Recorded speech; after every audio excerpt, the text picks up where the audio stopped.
Okay, at some point, y'all are gonna realize that I only wear one shirt during my videos. Hey, what's up everybody? Commander Radix here bringing you another video. How you doing? How's it going? You guys chill? You guys relaxing? You guys having fun? I'm doing well. Thanks for asking, you sitting on the other side of the computer screen, who obviously asked me how I was.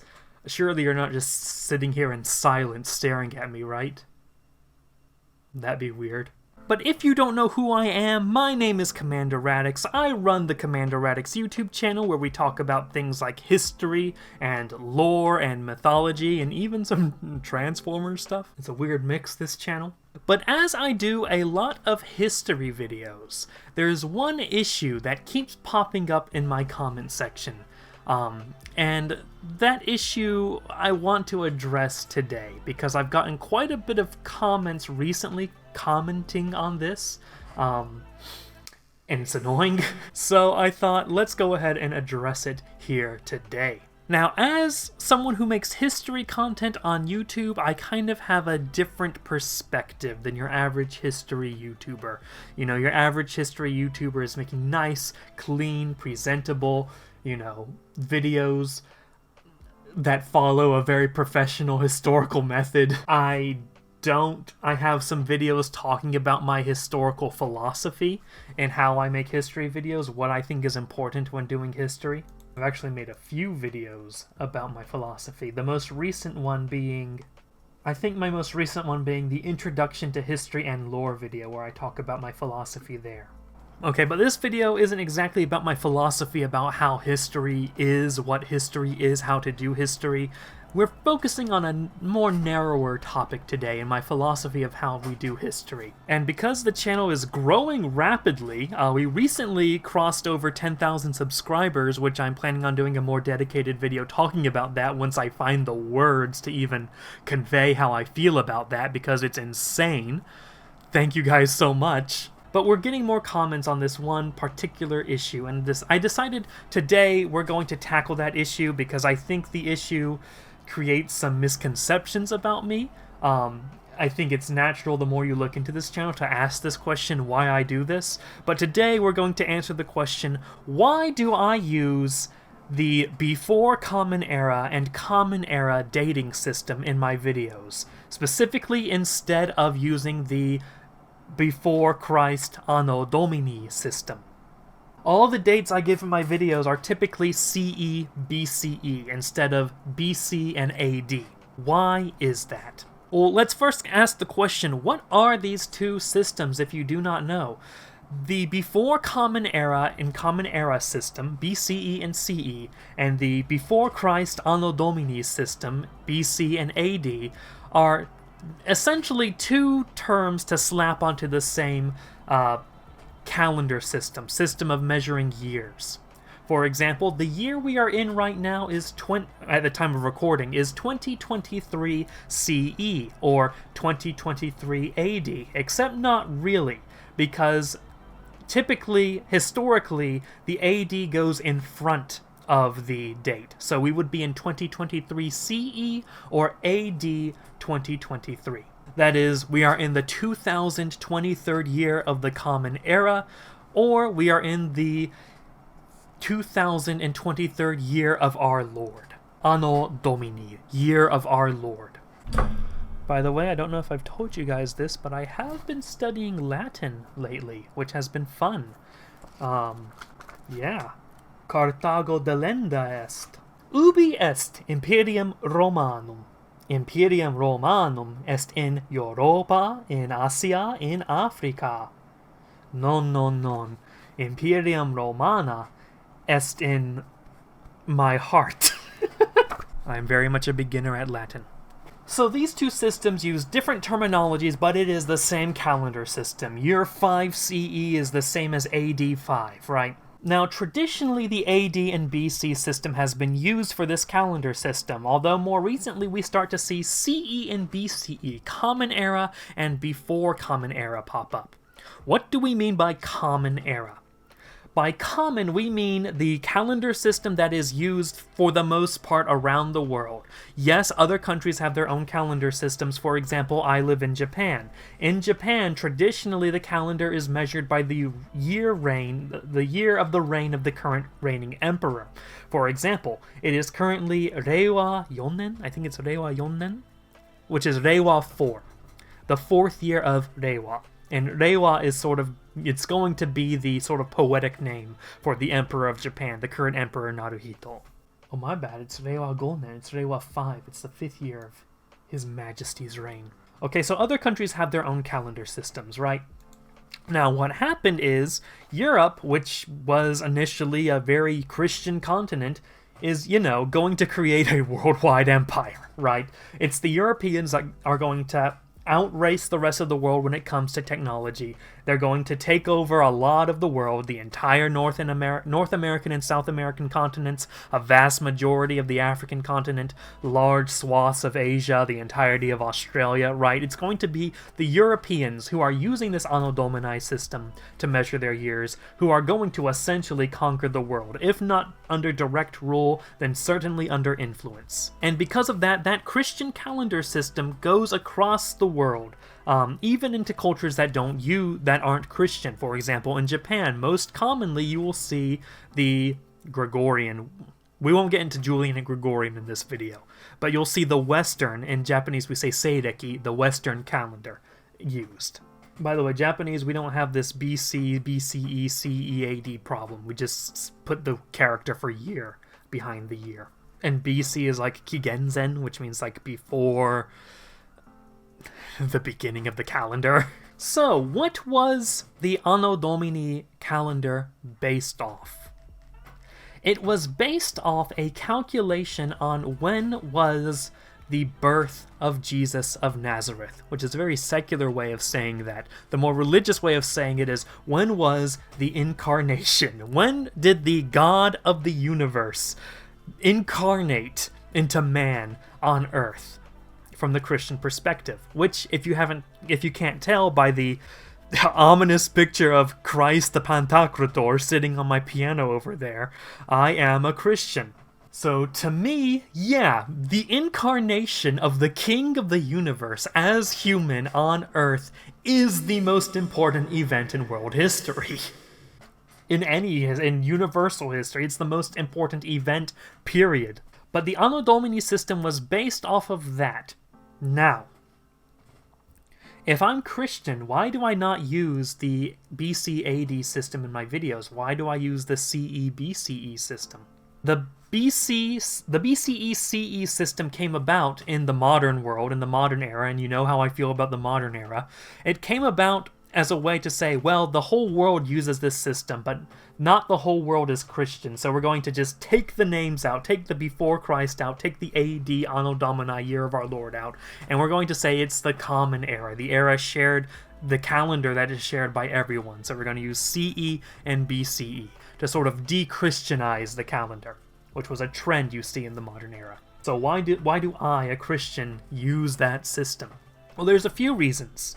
The easiest thing I could say is that was the calendar system I was trained in when I was going to college to study history and doing research and writing essays. And whenever I write an article for a peer-reviewed source, peer-reviewed like a journal or something, I typically have to use BCE and CE. That is the internationally recognized professional standard.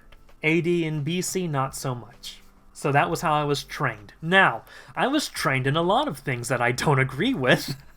You know, my whole philosophy on sources in general is not a very modern-day mainstream professional historian perspective or philosophy on sources. I might make a video on that at some point. So why do I choose to continue with the BCE-CE system? Well, obviously it has to come from my own internal choice because I will pick and choose what I was professionally trained in.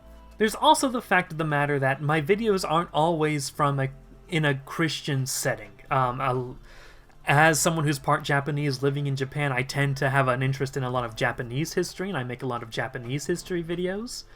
Not on purpose, by the way. I know a lot of people get the impression that this is like an ancient Japanese history channel. It really isn't. It's supposed to be a whole world holistic history channel, but I just happen to end up being more interested in a lot of Japanese subjects.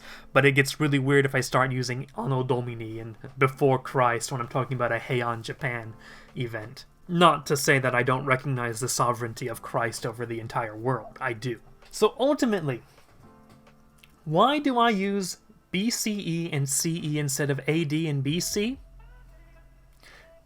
Because CE is more accurate. Now, what do I mean by that? Radix, didn't you just say they're the same exact system? What do you mean CE is more accurate? Well, CE is more accurate in that it is the calendar system that is used most commonly, right? It is the common era. It is the common calendar that is used worldwide. But the AD-BC system, the terminology is used to imply that the calendar switches from BC to AD with the incarnation of Christ. And it was based on a medieval calculation, right? Trying to match the stars and figure out when the crucifixion was, when the resurrection was, when was the birth of Christ, right? Trying to figure out a lot of stuff using medieval technology that wasn't the most cutting edge. We have pretty much come to the conclusion that Christ was not born in 1 AD or 1 BC. We kind of have to go back further with new modern technology. And I'm not going to make this whole video about when exactly the birth of Christ was and how we can figure that out. I will direct you to the Lord of Spirits podcast episode, Taught by a Star to Worship the Son of Righteousness. This podcast episode run by, if you don't know the Lord of Spirits podcast, it's the podcast that converted me to Christianity, more or less. It's an Orthodox Christian podcast done by two priests, one of which is like a very expert biblical scholar and a polyglot in many different biblical and, biblical era languages. And he has calculated the birth of Christ to a different date.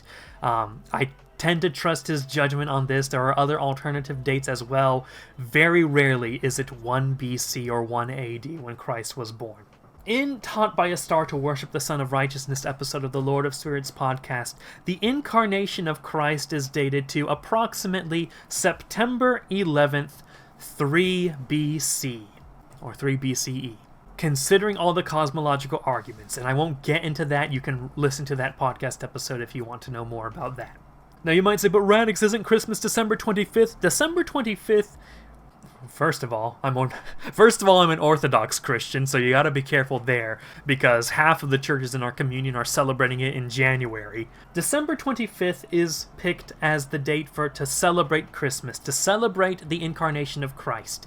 It is not meant to be an annual marking. It's not to be an anniversary of the incarnation of Christ. There's a number of reasons why December 25th or January, 7th, was picked to be the date for Christmas by the Christian church. But it's not necessarily meant to be the birthday of Christ. It is where we commemorate the birth of Christ. It seems to me that a better argument can be made for that September 11th, 3 BC date. Go check out that podcast episode.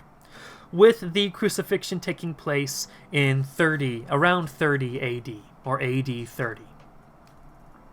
Or 30 CE, rather. So the thing is, the Common Era calendar is correct in that it is the Common Era calendar. It is the calendar that is common.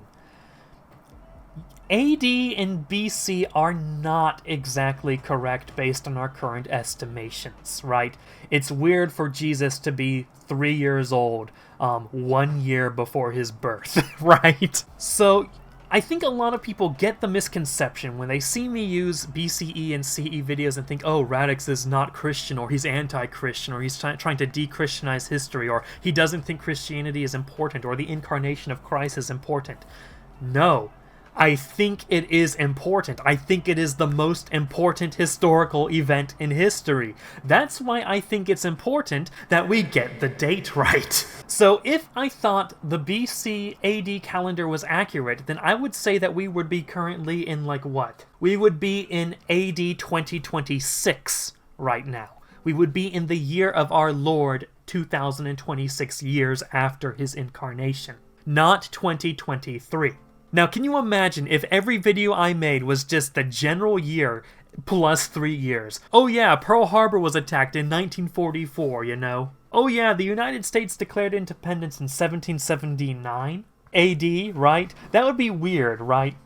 If I valued the incarnation of Christ as to be the correct date and applied that to the AD-BC system. No. So I am calling it 2023 CE because it is the commonly accepted date for the current year. I do not accept this year as the 2023rd year since the birth of Christ. I look at this year as the 2026th year since the birth of Christ. And because of that, I don't prefer to say that it's 2023 AD. So, you know, people like to get smug like, oh, so it's 2023 CE, huh? It's the year 2023. 2023 years since what? Since what? And the answer is, since an inaccurate attempt at trying to calculate the birth of Christ in the Middle Ages. Right? What they want is, they want the smooth, 2023 years since the birth of Christ, but that wouldn't be accurate. Because that event is important to me, that is why I don't tend to call it AD. I don't see the AD system accurately describing what it's supposed to be describing. Which is why I use, and will continue to use, BCE and CE. And if I get a random comment smugly saying you should use BC and not BCE, I'm just going to redirect them to this video. And if you are really pissed off at that idea, if you're really saying, no, Christ was born in 1 BC or 1 AD, don't say CE or BC or BCE, then let me give you a little mental trick. Let me give you a little way to look at it, if it helps you. Change CE from C, the common era, right? What if you just replace the word common with Christian? Right, okay, it is 2023 CE, the 2023rd year of the Christian era, right? It's not that big of a deal, I don't think. Right, that C can stand for common, that C could stand for Christian. The before Christian era and Christian era, right? Which, if you think about it, is kind of even more accurate than AD, Anno Domini, year of our Lord, because every year is the year of the Lord, right? He created time itself, right? Every year is his year, even before the incarnation, right? The Jewish people, the ancient Jews, had years that belonged to the Lord, right? But if we say Christian era, then, you know, we start saying the term Christian being thrown around in Antioch in the 1st century of the Christian era, right? So Christian era in that way is even more accurate than Anno Domini. However, I will say that in my personal journal, this is my journal that I write in daily. I write what I did, I write my thoughts, my reflections of the day in my journal. I will tell you, I will give you a little sneak behind the curtains. Sneak behind the curtains. A little peek behind the curtains. I date my journal in AD, in Anno Domini. I write my journal as, for example, this is the heading for each day. Wednesday, the 15th of November, AD 2023. Now, the reason I do this is because when I write in my journal, usually by candlelight, I have a tea candle over there. Usually by candlelight at night, I'm writing in my journal. I'm getting the vibe that I am being a medieval person living in the medieval ages, writing my journal, right? Probably dying of a disease. And because I'm sort of in that headspace as a medieval person, I will use a medieval calendar system. I will write, you know, in my little ink pen, the 15th of Wednesday, November, AD 2023. And then, like, even sometimes under, I'll write the feast of blah, blah, blah, like the feast of the presentation of the Blessed Virgin Mary to the temple. in my journal right underneath the date, you know, using a calendar system that would be familiar to the medieval Christians of that time period. So when I write my journal entry for Christmas, it will be the 25th of December, AD 2023. The feast of the nativity of our Lord Jesus Christ. And then I'll go on and continue writing. But that's sort of because I'm going into the mindset of a medieval person when I'm writing my journal. When I'm writing normal history, I'm writing in BC, CE, because that is more accurate. And if you can't accept that, deal with it. You know, there is so much more wrong things, so much more things to worry about in the world than me using the CE BCE system for my calendar. You know, God forbid Commander Radix value the date of the incarnation of Christ. You know, that's unchristian. But anyway, I hope this video cleared that up. I hope you can understand why I use CE and BCE more often in my videos. But yeah, what do you think? Let me know in the comments below. But that's going to be everything from me for today. If you want to check out some of my history videos, check them out. Check out the channel. We have a lot of history videos here. Consider subscribing to the channel if you have not yet. Join the Commander Radix military of over 10,000 strong. Check out my social media, Twitter and Instagram and Discord. All links are in the description. And yeah, that's going to wrap up today's video. Thank you very much for watching and have a great day, ladies and gentlemen. Slick and wet and super soft all over me.